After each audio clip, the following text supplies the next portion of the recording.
Es una conferencia que hemos ido posponiendo debido a que pues, las circunstancias que imperan en el mundo de pandemia pues nos tienen en casa y sin mucha comunicación. Afortunadamente pues hemos decidido que podemos tener esta conferencia online y pues quiero presentarles a ustedes a nuestro conferencista. Hoy se trata del ingeniero Juan Alberto Ponce Galindo, quien es ingeniero civil titulado, tiene una especialidad en economía de la construcción, ambos estudios los realizó en la Universidad de Guanajuato, se encuentra cursando la maestría de alta dirección en la Universidad Iberoamericana, cuenta también con algunas certificaciones, por ejemplo está la administración de proyectos en base a la metodología PMI, también la administración de la construcción por el Tecnológico de Monterrey, tiene certificación internacional en Lean Construction, tiene la certificación en habilidades y conocimientos de precios unitarios por el Instituto Mexicano de Ingeniería de Costos, también ha realizado varios estudios en diplomados, ha estudiado, ha participado en seminarios, en temas como ingeniería de tránsito, transporte, diseño de carreteras, evaluación de proyectos, administración de proyectos. Actualmente, el ingeniero Juan Alberto Ponce Galindo trabaja en la Secretaría de Infraestructura, Conectividad y Movilidad del Estado de Guanajuato, ocupando el puesto de secretario de Infraestructura Vial y tiene a su cargo la planeación, ejecución, conservación de la infraestructura carretera y los puentes en el estado de Guanajuato. Previo a esto, en el sector privado, trabajó en la iniciativa privada realizando análisis y diseño de estructuras de más de 100 puentes, así como estudios en ingeniería de tránsito e ingeniería del transporte. También tiene mucha actividad en la parte académica, es catedrático y ponente de un sinnúmero de simposios, foros, talleres, cursos y diplomados en materia de ingeniería de tránsito y de transporte, en ley pública y puentes en las instituciones educativas, en las diferentes asociaciones, como lo son la Universidad de Guanajuato, la Universidad Iberoamericana de León, los colegios de ingenieros civiles de Salamanca, los de Guanajuato, los de León, y en el Centro Regional de Desarrollo de Ingeniería Civil.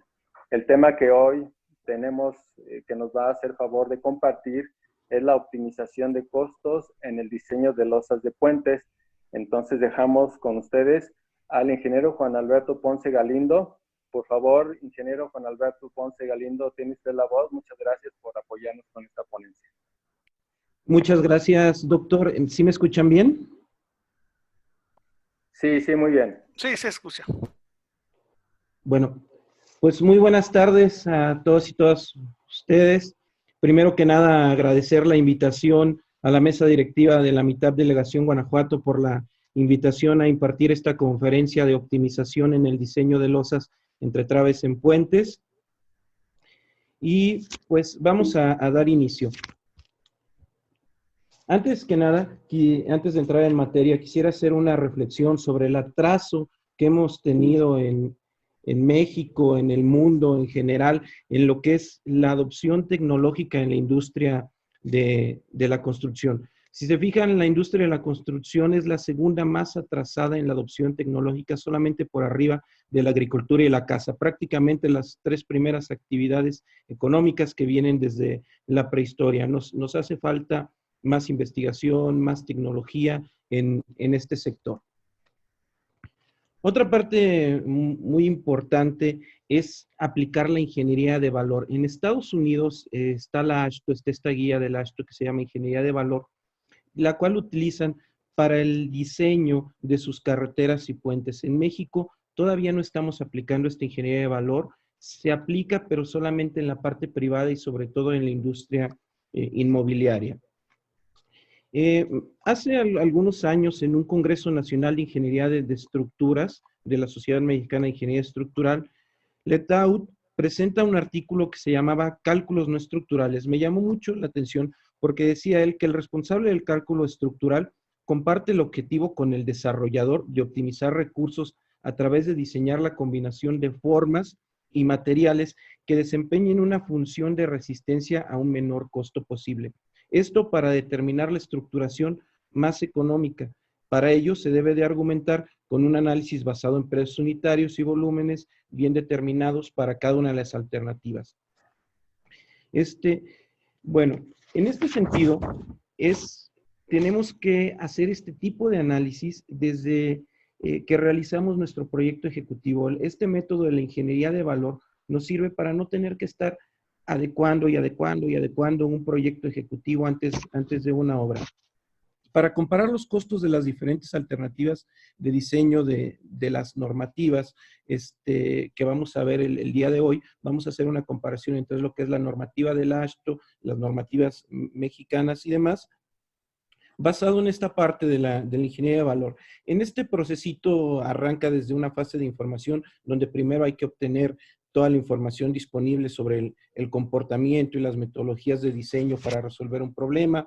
Después pasamos a una fase de análisis donde se identifican los elementos con el mayor potencial, que en este caso, en el diseño de losas, vamos a hablar de lo que es el concreto y el acero de refuerzo, para pasar a esa fase creativa donde se generan ideas. En este método también de la ingeniería de valor pasa una fase de evaluación donde se enumeran las ventajas y desventajas de cada una de las alternativas, pasando ahora a las fases de desarrollo, donde se hacen los análisis, diseños estructurales, para al final de cuentas llegar a una fase de presentación donde se den las recomendaciones. Entonces, esto que vamos a ver el día de hoy está basado en lo que es la ingeniería de valor. Bueno, primero que nada, el propósito básico de un puente es permitir el tránsito de peatones, vehículos, tuberías, cables, agua, trenes, para salvar un obstáculo, ya sea un foso, río, barranco, una vía de comunicación natural o algún obstáculo artificial. Recordemos también que un puente debe ser seguro, funcional, económico y estético, teniendo en cuenta que lo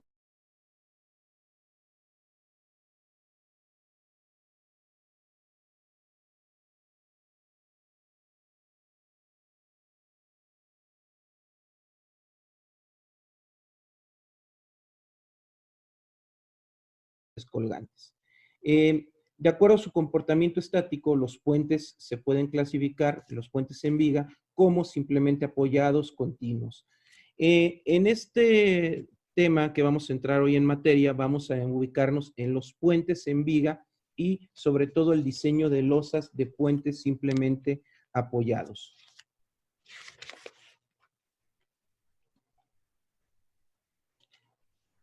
La estructura de un puente está compuesta fundamentalmente por dos partes. La superestructura, que comprende todos los elementos que están por encima de los elementos de soporte, y la subestructura, que está formada por todos los elementos que requiere la superestructura para sustentarse: los apoyos, las columnas, las pilas, los estribos, la cimentación, y tienen como finalidad la de transmitir eficientemente las cargas de la superestructura al nivel más apto del suelo.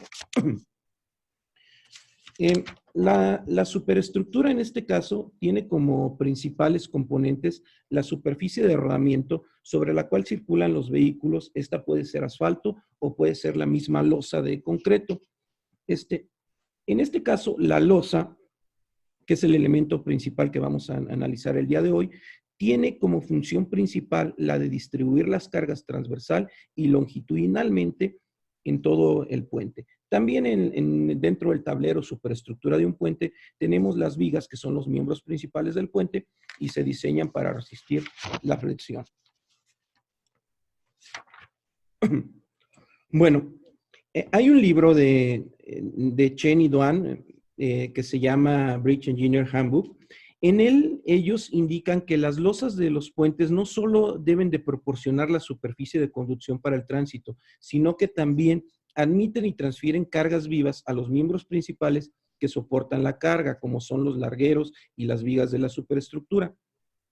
La AASHTO, que es la normativa que utilizan en Estados Unidos para el diseño de los puentes, define a la losa como el componente con o sin superficie de desgaste que admite cargas de ruedas directamente y es compatible con los otros componentes.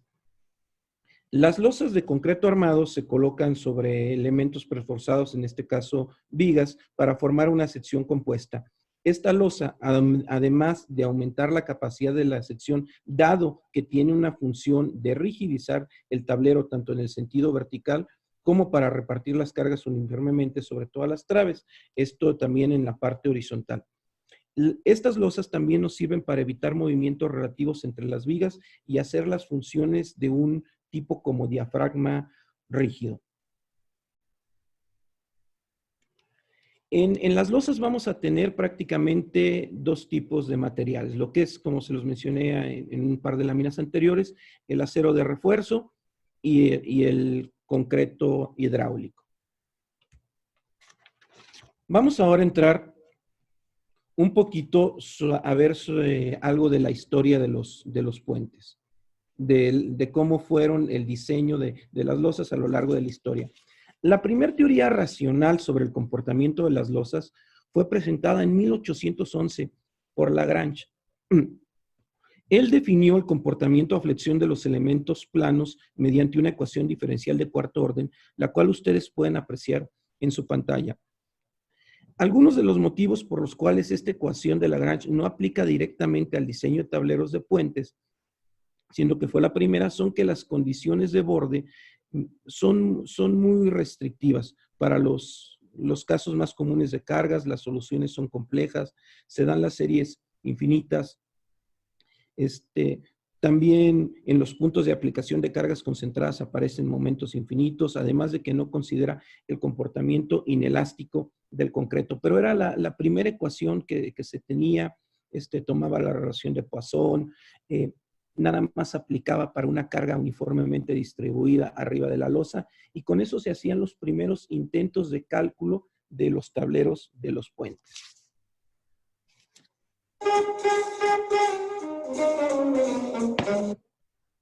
En 1930 se publica el histórico artículo de los trabajos de Westergaard para la Universidad de Illinois, en la cual él resolvió el problema de los momentos infinitos que se generaban con las ecuaciones de Lagrange mediante la colocación de un disco rígido bajo una carga concentrada.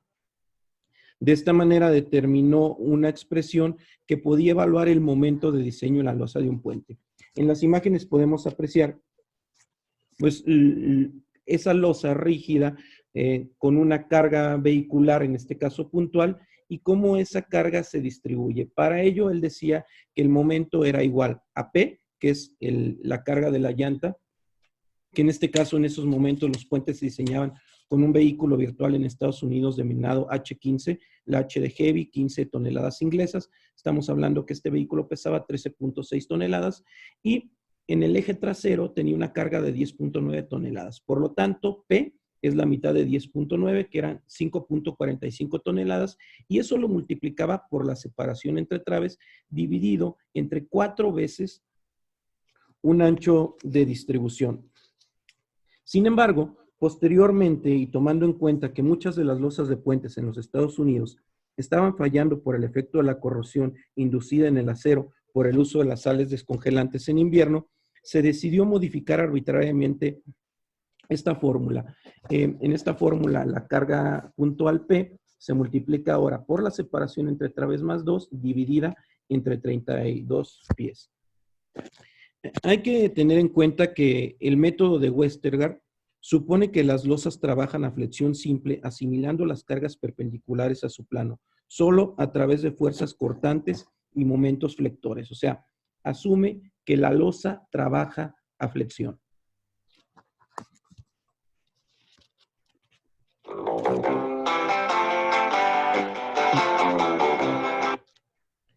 En 1958, esta fórmula de la rueda de Westergaard fue asumida como una expresión semiempírica en las ediciones del Ashto.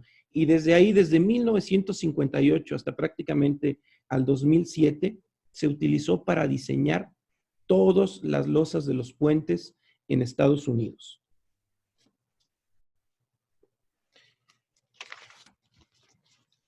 Sin embargo, en 1958 también Oakleston demostró la presencia de unas fuerzas compresivas complanares, o sea, unas fuerzas de membrana, mediante una losa continua con una abertura cortada a lo largo de las líneas que unen los apoyos. Él lo demostraba con esta figura que ustedes ven en pantalla. Lo que hacía él, les decían, a ver, tenemos una losa en un puente. ¿Qué pasa si cortamos esa losa?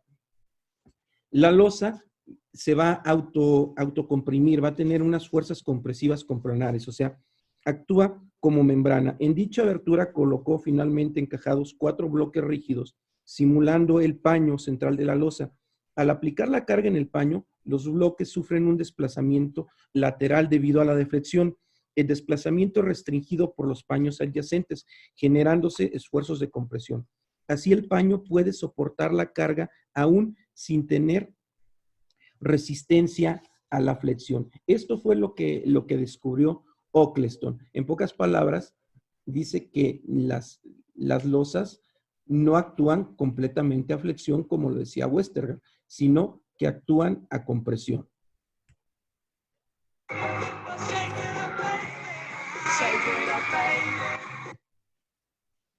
En 1964, esta fórmula empieza a aplicarse en México. Recordemos que en esos tiempos nuestra normativa del SCT no era otra cosa más que una traducción al español de las normas AASHTO en Estados Unidos. Entonces, en 1964 empezamos a aplicar esta fórmula en México para diseñar todas las losas entre traves en los puentes.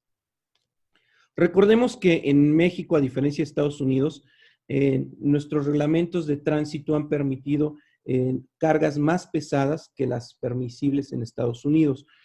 Antes de 1956 se utilizaba en México para el diseño de puentes el vehículo H15. Del 57 al 70 se utilizó el vehículo HS15, que el H de semirremolque, 15 toneladas inglesas, ahora repartido en 3 ejes.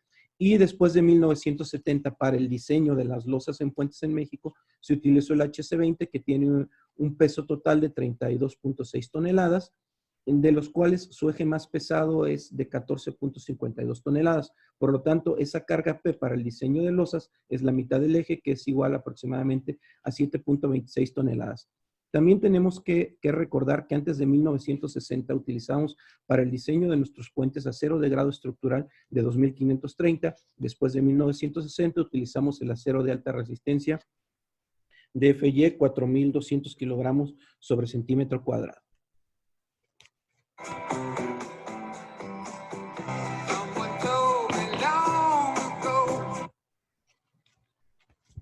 A principios de los años 70, en diferentes puentes que conformaban la red carretera de Canadá, se empezaron a presentar fallas estructurales en las losas entre traves, caracterizadas por la apertura de baches al disgregarse el concreto y quedar solamente el acero de refuerzo, o sea, esto es una pérdida de resistencia y de sección de aproximadamente el 30%.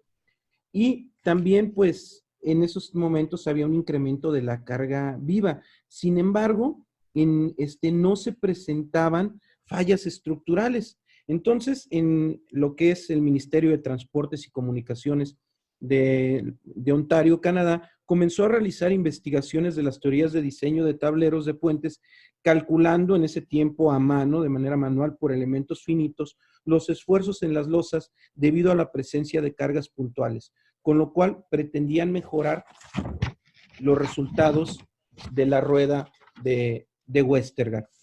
Por otra parte, también se llevaron a cabo ensayos de laboratorio y en campo para medir los esfuerzos del acero de refuerzo ante la presencia de cargas vivas y llegaron a una gran conclusión, que solamente 1/6 de la carga es soportado por el mecanismo a flexión. Todo lo demás trabajan como membranas a compresión.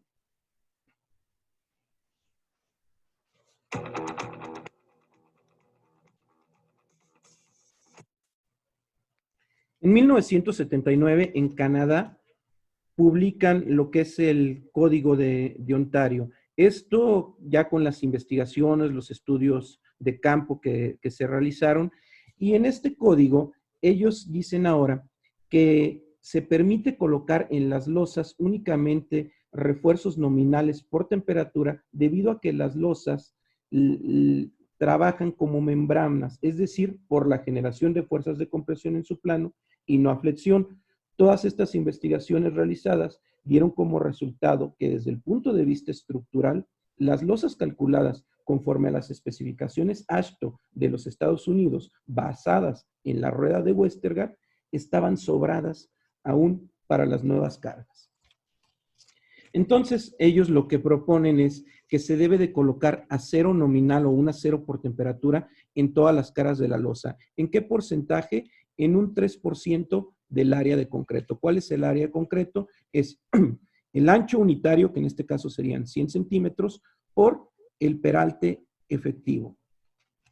Eso multiplicado por 0.003, si ustedes lo quieren ver, si lo toman en centímetros, y la cuantía de acero que les da, deben de colocarla en todas las caras.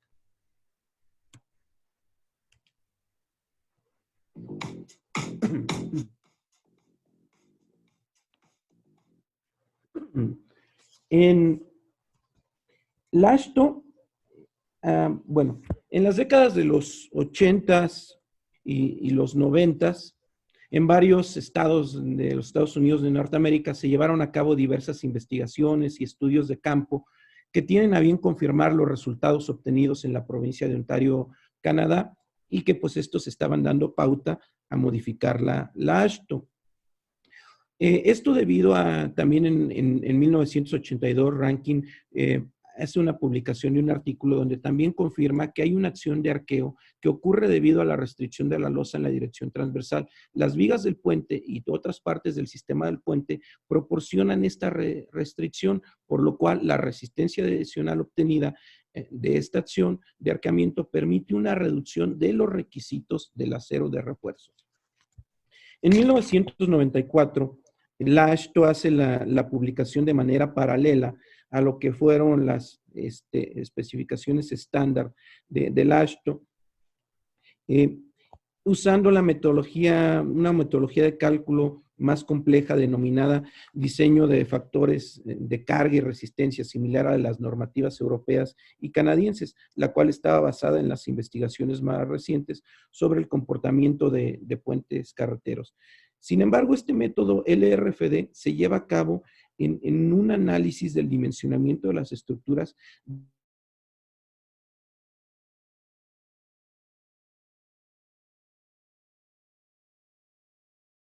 todavía no estaban completamente convencidos en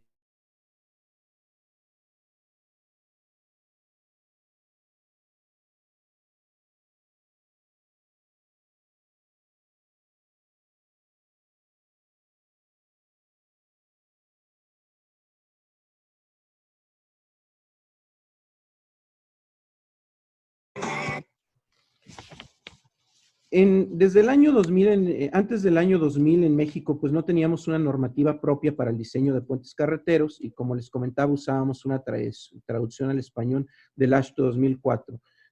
Del AASHTO, perdón, especificaciones estándar del AASHTO en sus últimas ediciones. Sin embargo, para el año 2000, más o menos, 1999, la SCT emite la normativa para la infraestructura del transporte, la cual tiene como propósito orientar en la selección y aplicación de criterios, métodos y procedimientos para la realización de los estudios y proyectos.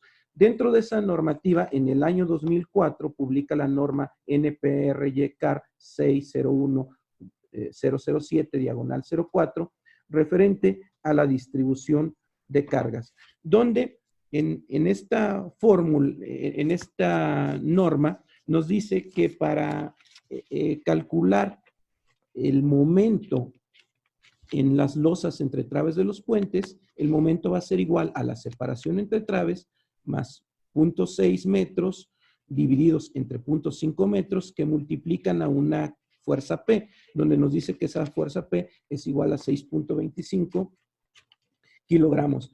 Si se fijan, esto fue producto de las investigaciones del IMT, pero la fórmula es muy similar a la de 1930 de la rueda de Westergaard. En esta publicación que hace el IMT en las normativas SCT, pues prácticamente no se refleja nada de esa investigación que hizo Canadá en los años 70 y que Estados Unidos continuó durante los 80 y los años 90.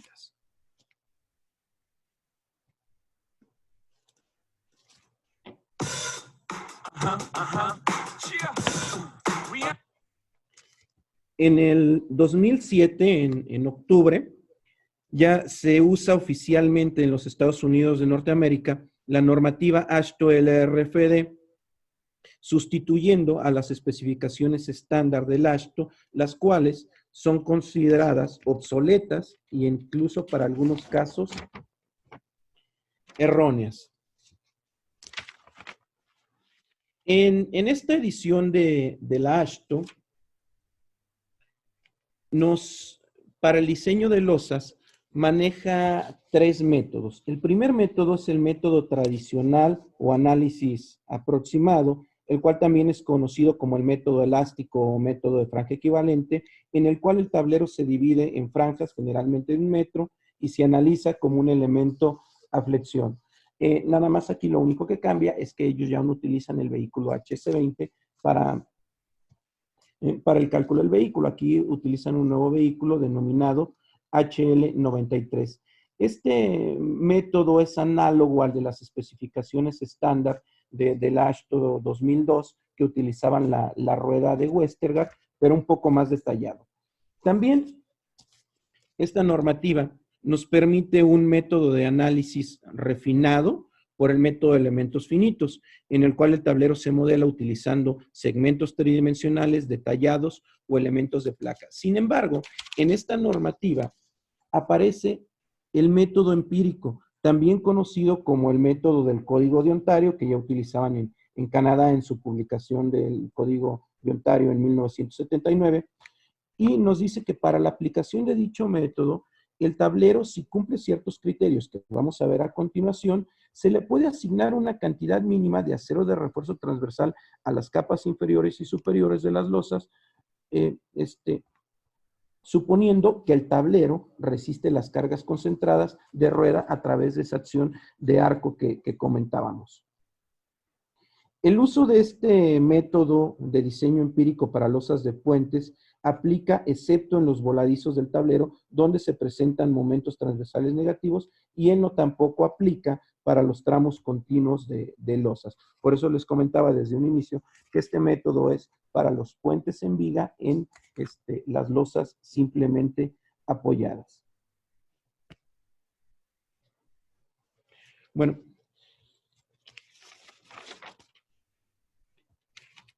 hay una cuestión aquí que sí quisiera comentar.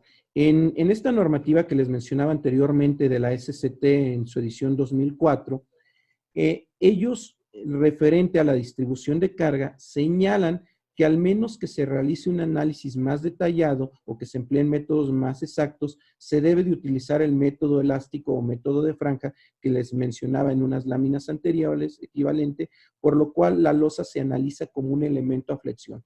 La normativa mexicana, la normativa del SCT, solamente me permite aplicar este análisis o me da pauta a aplicar un análisis de elemento finito, pero no me permite aplicar el método empírico que fue permitido en Canadá en el 79 y a partir del 2007 en Estados Unidos. La desventaja de los modelos de elementos finitos es que el modelo de elementos finitos no lineales pueden proporcionar información útil sobre los detalles de los mecanismos estructurales, pero son demasiado costosos y tardados como para su uso. Bueno, también en esta parte, en la AASHTO menciona que hay una amplia investigación sobre el comportamiento de las losas de concreto. Ellos descubrieron también que la acción estructural primaria, porque estas losas resisten las cargas concentradas de las ruedas, no es la flexión, como se creía tradicionalmente, sino un complejo estado de tensión de membrana interna denominado arqueo interno. Cope, en su libro Ingeniería de Puentes de Concreto, señala que los efectos de las fuerzas de compresión en el plano de las losas se conocen como acción de membrana a compresión. Esto se ha demostrado que tal acción afecta la respuesta de la losa, ya que en los paneles de la losa tienden a actuar como arcos entre las vigas de soporte, por lo que el término acción de arqueo se usa a veces para la acción de membrana a compresión. Esta acción de arqueo ocurre debido a la restricción de la losa que tiene en la dirección transversal. La restricción es proporcionada por las vigas del puente y por las otras partes del sistema del puente. La fuerza adicional obtenida de esta acción de arqueamiento permite una reducción en los requisitos del acero de refuerzo, por lo cual las losas resisten las cargas concentradas de las ruedas por este arqueamiento interno, que es un complejo estado de tensión de membrana interna y no solamente, como les comentaba, por la flexión. Bueno, el diseño empírico solo puede usarse en las losas si se cumplen las siguientes condiciones. Uno, que se coloquen diafragmas en los apoyos. Y estos diafragmas tienen que ser de concreto reforzado. Que si se utilizan vigas cajón separadas, se deben de colocar diafragmas a cada 8 metros. Si las vigas cajón están juntas, no hay necesidad de utilizar diafragmas más que cada 30 metros. Las traves cajón tienen un momento de inercia muy alto. También este método de diseño empírico, el AASHTO, lo permite solamente si las traves son de concreto o de acero. En traves de madera no se permite. Otra de las condiciones que marca el AASHTO para poder utilizar este método es que el concreto de la losa sea colado en sitio y se cure con agua. Por otra parte, también dice que el espesor de la losa debe de ser constante, exceptuando obviamente los acartelamientos de las aletas de viga cajón, donde pues por la diferencia de niveles para dar los bombeos de la losa, vamos a tener diferentes alturas. También nos dice que la relación entre la longitud efectiva, o sea, la distancia de cara a cara, y el espesor de diseño sea menor o igual a 18 y mayor o igual que 6 para poder utilizar este método. Otra de las condiciones que nos marca es que la altura del núcleo, esto es entre las dos capas o los dos lechos de acero inferior y superior, sea mayor o igual a 10 centímetros, ese núcleo de concreto que podemos ver en la imagen.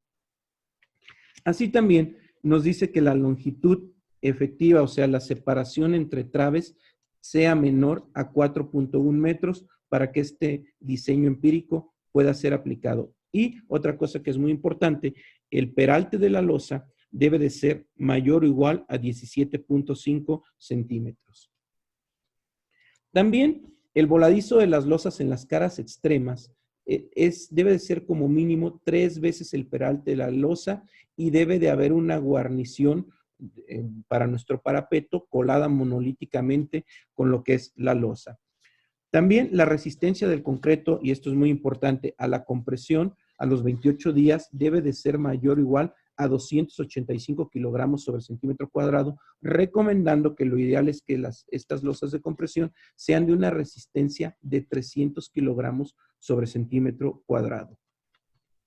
También se debe de cumplir que el tablero trabaje de forma compuesta con las traves. Esto se da a través de los conectores de cortante en el caso de que sean traves metálicas o en las traves de concreto reforzado o de concreto preesforzado, simplemente prolongando los estribos de las traves a la losa.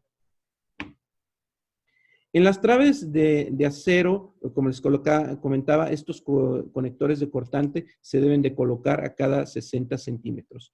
Otra cosa que es muy importante es, este acero, producto del diseño empírico, se debe de colocar en las 4 capas de la armadura isotrópica de nuestra losa. En las capas inferiores, la cantidad mínima de acero a colocar va a ser 5.7 centímetros cuadrados por metro lineal. Esto equivale a un 0.3% del área de la losa. Esto es el ancho unitario de 100 centímetros por el peralte total. No es el peralte efectivo, es el peralte total. Y en las capas inferiores, la cantidad mínima de acero es de 3.8 centímetros cuadrados por cada metro, o sea, 0.2 del área de acero. Y el acero que debemos usar es grado 420, o sea, un FY de 4200. Algo que es muy importante es, si vamos a diseñar las losas con este método empírico, no se deben de utilizar soldaduras para los empalmes. Solamente están permitidos los traslapes, o los conectores mecánicos. Bueno, vamos a ver ahora una comparación de métodos para el diseño de las losas entre traves. Vamos a hacer 2 comparaciones básicamente, lo que es en México hemos diseñado tradicionalmente las losas siguiendo la rueda de Westergaard y a partir del 2004, pues el IMT. Prácticamente en los cálculos determinamos un acero principal que se debe de colocar perpendicular a la dirección del tránsito, tanto en el eje superior como en el eje inferior. Este acero principal es para momento positivo y momento negativo. En la parte inferior de color rojo podemos colocar un acero por distribución. El acero por distribución tiene como función la de distribuir las cargas. Y en la parte superior colocamos un acero por temperatura que nos marca la normativa de diseño de concreto, que es 0.0018 del área total, que es el ancho unitario por la altura. ¿Qué podemos ver para el acero principal? La fórmula de la rueda de Westergaard y la del IMT son muy similares, pero estos momentos tenemos que aplicarles lo que es un factor de impacto. En el caso del AASHTO, el factor de impacto se calcula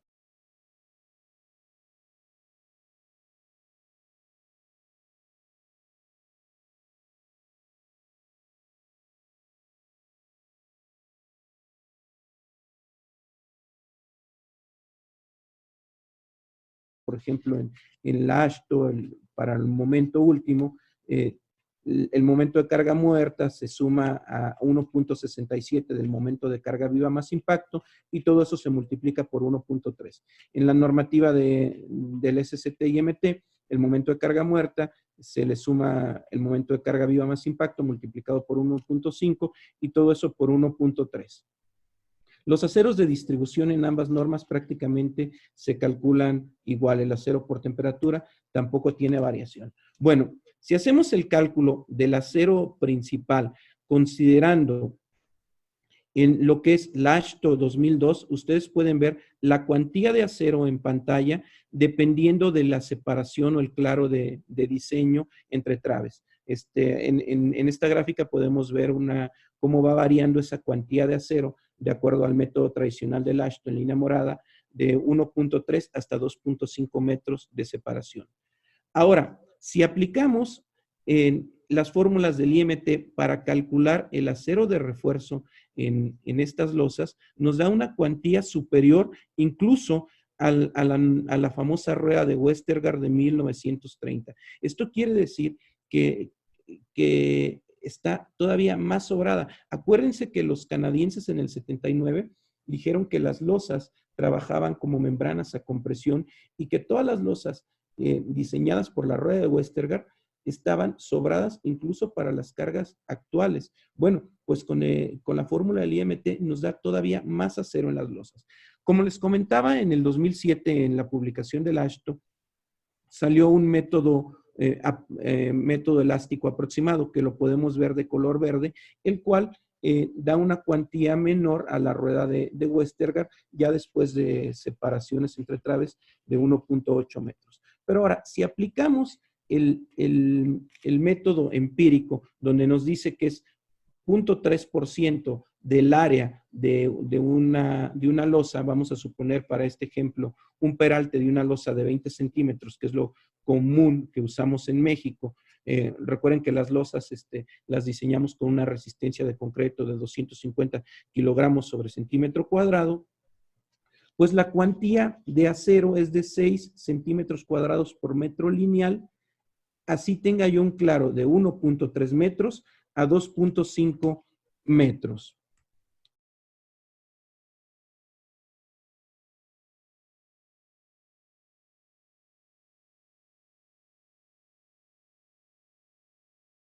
Cantidad de acero comparado contra el método, las fórmulas que propone la normativa del SST-IMT para el cálculo de la cantidad de acero en las losas entre traves de los puentes. Vamos a ver ahora esto en términos monetarios. Si realizamos un diseño, los planos, la cuantificación, utilizando la AASHTO 2002, las cuantías de acero del AASHTO 2002, las cuantías de acero que nos da el IMT y las cuantías de acero que nos da el método empírico, realizando los planos, realizando toda la cuantificación y utilizando unos precios unitarios. Ahorita más o menos, pues incluso el precio del acero ha estado muy volátil. Vamos a suponer de los últimos datos, 28 pesos el kilogramo, ya suministrado, armado y colocado.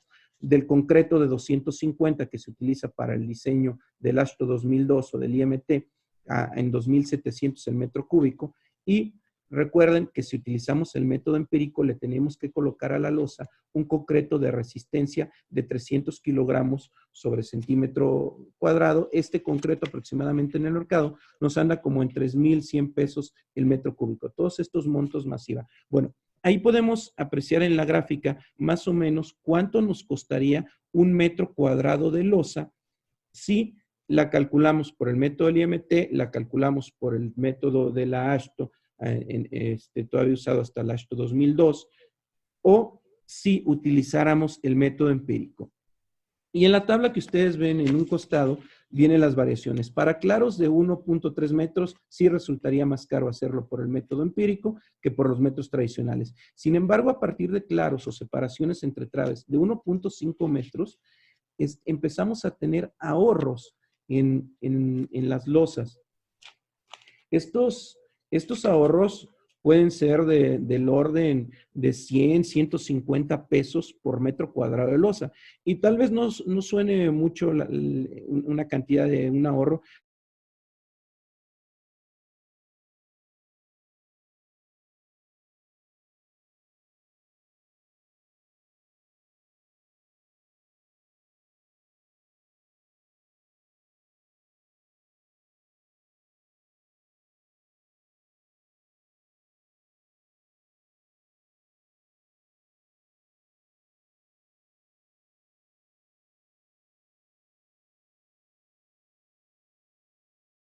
Distribuidor más grande, que tenga unos 40, 50 claros de losa, pues el ahorro, si utilizábamos el método empírico, estaríamos hablando de un ahorro de 2 a 3 millones de pesos, que ya es algo muy bueno para hacer otro tipo de infraestructuras. Recordemos que como ingenieros tenemos que buscar que nuestras estructuras sean funcionales, sean económicas, sean seguras y también sean estéticas o elegantes.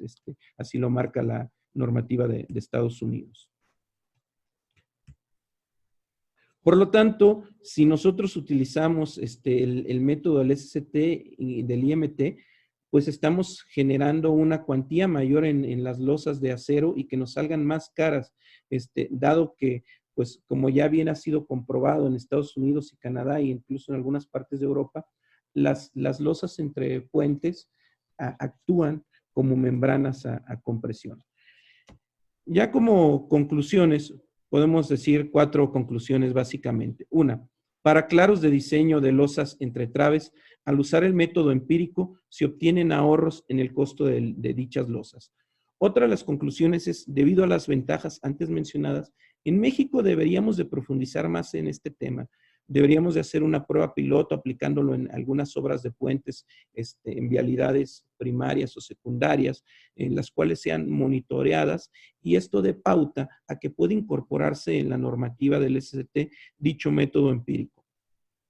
También otra de las conclusiones que quisiera resaltar es que es muy recomendable que empecemos a aplicar en México la ingeniería de valor a los proyectos de las vías terrestres en México, siguiendo los pasos propuestos por la AASHTO, esto con la finalidad de disminuir los costos en nuestras estructuras, en nuestros puentes. Y una cuarta conclusión adicional, si ustedes vieron los videos, pues creo que hemos ido deteriorándonos en la música, ¿no? Antes teníamos mejor música que ahora. Bueno, ya para cerrar, hay un libro que me gusta mucho, el autor es David Billington. Él en 1974 impartió en Princeton una asignatura que se llamaba Estructuras y el Medio Ambiente Urbano. En 1983, él publica un libro con sus apuntes. Este es un libro muy bueno, se lo recomiendo para leerlo en las tardes, está muy ameno. Y en la primera página tiene esta frase que dice, la civilización es obra y en medida que ésta se deteriora, también lo hace la sociedad. De entrada, un primer significado significaría que en esta cita el deteriorar pues se asocia a un proceso de envejecimiento.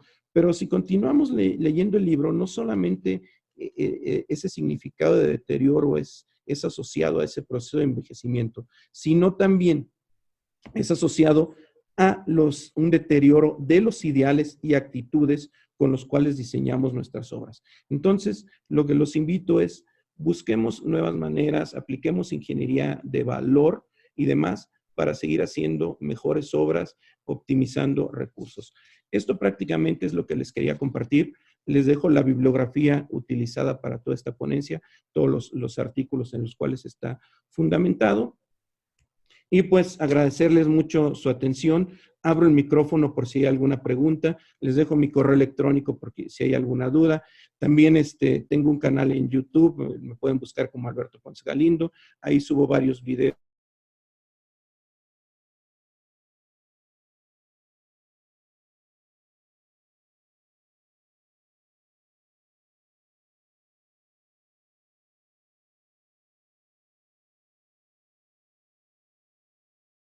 Por favor, si hay alguna pregunta por hacer, el ingeniero Barraza las va registrando y va cediendo la voz. Adelante, por favor.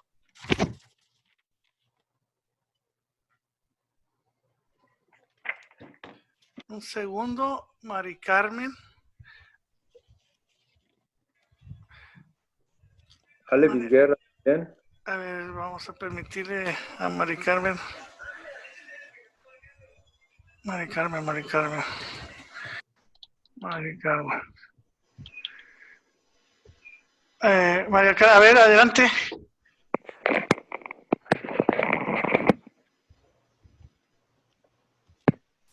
Buenas tardes, ¿me escuchan? Sí, adelante. Muy bien. Ingeniero Ponce, tengo una duda. ¿Cuáles son las fallas más comunes que existen en losas entre traves? ¿A qué se deben y cómo se pueden prevenir? Bueno, las fallas más comunes que existen en losas entre traves es por no tener un espesor adecuado, por no hacer bien los curados, sobre todo cuando se utilizan más traves cajón. En las traves cajón muchas veces no se tiene el cuidado y cuando tenemos sobreelevaciones del 6%, 10% en un puente, las traves cajón quedan embebidas en la losa y realmente terminamos con espesores de losa de 13 centímetros entre cada una de las aletas. En esos acartelamientos se generan microasentamientos, un segregado excesivo del concreto, también puede ser por un mal curado, y eso genera que existan fisuramientos en la parte superior de las losas. Sin embargo, como trabajan como membranas a compresión, y ya lo comentamos que solamente un sexo de flexión, no es muy preocupante, simplemente hay que sellar esas fisuras. Pero es sobre todo cuando utilizamos traves cajón con aletas y quedan embebidas. Por eso la recomendación, y bien lo comentaba en este método empírico, si utilizamos ese tipo de traves, el espesor debe de ser constante, mínimo 18 centímetros. Ok, tenemos otra pregunta, otro participante. Ale Vizguerra, adelante. Hola, buenas tardes a todos. ¿Sí me escuchan? Sí. Buenas tardes. Hola, Inge. Oiga, tengo una duda. Usted bien lo decía al inicio, hay cargas circulando en las vías de comunicación en México mucho mayores a las permitidas, tan solo hasta por el reglamento de pesos y dimensiones. En un estudio que se hizo aquí en el estado de Guanajuato, hay cargas de más de 135 toneladas circulando en las carreteras, y yo creo que gracias a la ingeniería mexicana y a Dios y a todo no ha habido mayores problemas, pero mi duda es referida a esta optimización en el diseño. Yo creo que, bueno, más bien, ¿usted qué nos podría decir sobre también las cargas? O sea, esa parte de cómo impactaría tener cargas súper pesadas transitando en el diseño, en la optimización. Mira, No impacta mucho porque si bien tú dices, y también eso lo comprueban los estudios del IMT que ha hecho en la red carretera, hay trailers que llevan más de 100 toneladas, por eso están tan mal nuestros pavimentos y se fatigan tan rápido nuestros puentes. Pero no hay mucho problema porque recordemos que la carga más crítica es en un HS-20, que es el vehículo más pequeño, pero concentra 32 toneladas en 3 ejes, o sea, 14 punto y algo toneladas en todo el eje en una carga puntual de una rueda 7.26. Por ejemplo, un T3S2R4 que carga 72 toneladas según la norma ST, que es el permisible, la carga se divide en 9 ejes. Por lo tanto, cada eje te queda como de 9 toneladas. Si tú lo divides entre 2, entre cada llanta para sacar P, serían como 4 toneladas. Si tú dices que lleva 100, 130 toneladas divididas entre los 9 ejes, al final vamos a andar como 5.5, tal vez 6 toneladas por esa fuerza P. Entre más ejes se divida, no hay problema. O sea, aún así siguen estando sobradas, porque solamente un sexto actúa en la flexión. Recordemos que en las traves sí es muy importante, entre más largo sea el camión, más pesado sea el camión, sí te impacta, porque es lo que te resiste a flexión. ¿Hay alguna otra pregunta por ahí? Sí, por ahí tenemos a José Patricio, que nos escribe una pregunta respecto a la variación del costo de las losas. Entiendo que esta está en función de la separación de las traves. Dentro de su experiencia, ¿cuál es la separación más adecuada que nos dará mejor valor en la losa? Bueno, es que las separaciones van variando, dependen del tipo de trave que se utilice, dependiendo del claro, ahora sí, del claro de diseño del puente. Entonces, las separaciones van a ir variando. No podría decir una, mira, las separaciones siempre van a ser muy distintas por los vehículos de diseño que hay en Estados Unidos, que hay en México, si es un camino A4, si es un camino tipo C, van variando los vehículos de diseño. Yo, en base a mi experiencia, algo que me ha resultado para hacer un predimensionamiento de un puente es el peralte de la trave, lo multiplico o le incremento un 25%, lo multiplico por 1.25 y me va dando una separación óptima que me ha funcionado un 70-80% de las veces. Pero obviamente ya sobre el cálculo, cuando entramos al cálculo per se, podemos ver si estamos muy sobrados, vamos abriendo la separación, o si no nos cumple el cálculo, no nos cumplen los esfuerzos de tensión y compresión permisibles, pues incluso a veces tenemos la necesidad de meter otra trave adicional y minimizar ese espaciamiento. Pero pues siempre busquemos abrir lo más que se pueda los claros. Para un diseño más económico, pues serían claros de arriba de unos 50, ya en claros de 2 metros tendríamos el mayor ahorro. Esos claros de 2 metros, obviamente los utilizamos en traves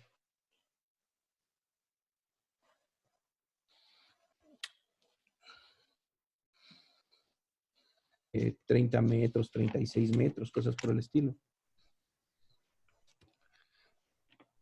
Gracias, ingeniero. Tenemos otra pregunta del ingeniero Manuel de la Rosa. Así como hay reforzamiento por fricción para traves, ¿existen algún tipo de reforzamiento por fricción para losas? Sí, bueno, esta cuantía que maneja el método empírico es de 0.3% de AG. Realmente en la AASHTO, cuando hicieron todo este cálculo para ver cuánto trabajaba el acero mínimo por flexión, recordemos que como trabaja por membrana a compresión, esa fuerza de arqueo, solamente trabaja un sexto a flexión. Entonces, el acero requerido por flexión en las losas es de 0.2% el área de B por H, el ancho unitario por el peralte. Sin embargo, en la normativa AASHTO, para estar un poco sobrados o conservadores, es que le subieron a 0.3 para el lecho inferior, que es el momento negativo. En el lecho superior sí dejaron esa cuantía mínima de 0.2, que es lo mínimo para resistir la flexión. Ah, sí, sí, Sí, adelante, adelante. a ver, Perdón, vamos, le voy a adelante. dar la mano a Marta Sánchez y luego seguimos con Jesús Urquiza. Adelante, Perfecto. Marta. Sí, bueno, buenas tardes, ingeniero. Para Buenas una tardes. pregunta, me resultó interesante en el apartado donde comenta que en las vigas, un sexto de la carga es soportada a flexión. Nos comenta que lo demás es el trabajo a compresión. Por aquí a mí me surge una pregunta, ya que una pregunta que hicieron en las fallas más comunes, nos comenta que pues un proceso muy importante que se deriva para esto es el proceso de curado. Eh, Al momento en el control de calidad, cuando están en el diseño de los puentes, cuando piden lo que son las pruebas, se pide lo que es la resistencia a la flexión. Es muy poco común cuando se pide la resistencia a compresión. Aquí estaría bien hablándose que se haga una correlación de esa resistencia o puramente se saque una resistencia a la compresión también. Bueno, tendría que ser una resistencia a la compresión. Recuerden. Híjole, se fue la señal.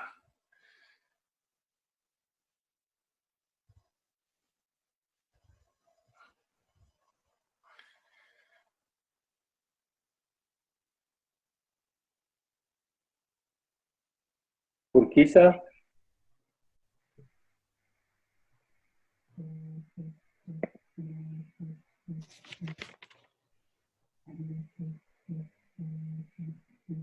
Perdón, doctor, es que tengo mala señal aquí. Le doy lectura al comentario o pregunta que hace Jesús Urquiza. Dice, me tocó reparar un puente con un claro muy alto, en el cual fallaron una serie de laminados, que según el dictamen técnico se presentó por una baja resistencia en las mismas. ¿Podría usarse laminados? No, o sea, el uso de prelosas no es muy recomendable. ¿Por qué?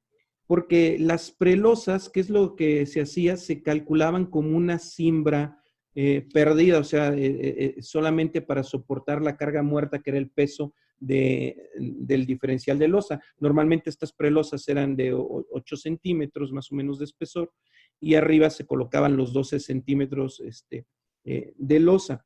Esto generaba, una disminución en el peralte de la losa, pero la prelosa se tronaba porque no estaba diseñada para la carga viva. Entonces, por eso ya dejaron de utilizarla como cimbra perdida. A mí hace mucho tiempo también me tocó más de 17 años, 6 años, calcular un puente con prelosas en la SCT. De primer momento me la rechazó por esto, pero le comprobé que las prelosas sí funcionaban, sí se calculaban para la operación del puente, no como una cimbra perdida, sino que el acero que debería de llevar abajo no solamente era para soportar la carga muerta de la losa per se de concreto, sino también la carga viva, y de esa manera la prelosa actuaba con los otros 12 centímetros de losa y no fallaban. Muchas de las prelosas que fallaron es eso, se calcularon solamente como cimbra perdida.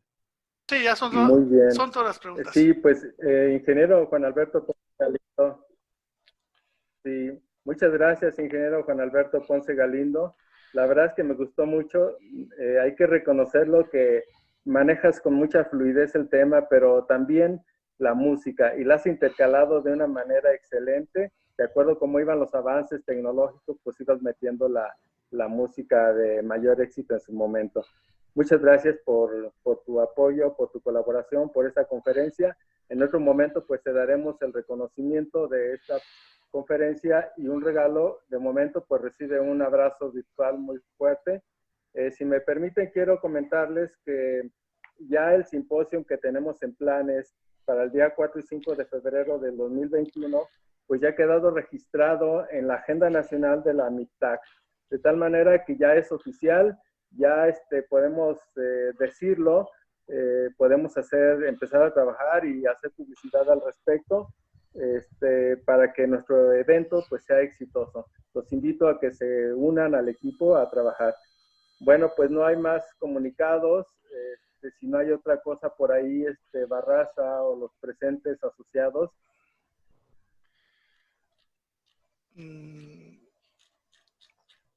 No, yo en lo personal no. No sé, ¿alguien más del público?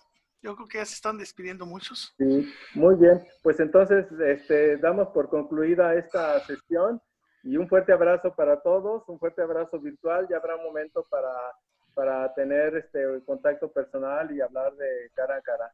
Muchas gracias a todos. Gracias, Barraza, por todo. Al contrario, habilito el sonido a todos. Muchas gracias, buenas tardes y cuídense mucho. Gracias, adiós. Cuídense mucho. Buenas tardes. Buenas tardes. Buenas tardes.